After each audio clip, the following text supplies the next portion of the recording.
Svi koji su znali lepu Violetu tvrdili su da je najlepša na svetu. Tako niste sreli za života svog, samo da je tata nije jako strog. Ugledam je jednom, tako mi zapalo, da je ogromno sama nosi ogledalo. Violeta, rekao, ti si nežno biće, prebaci to staklo na moje mišiće. U predsoblju njenom spustim teški ram, kaže ona, ti sve možeš sam. Ogledalo sliko me očara, o nas dvoje nema lepšeg para.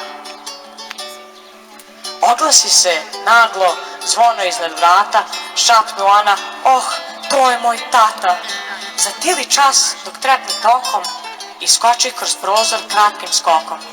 Stan je bio prizemlje visoko, prizemlji se čvrsto i široko.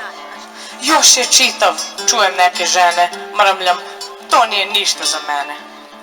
Violeta natrag zove me na sok, po ramenu tapše, kaže, divan skok. Tata voli momka što se posla hvata.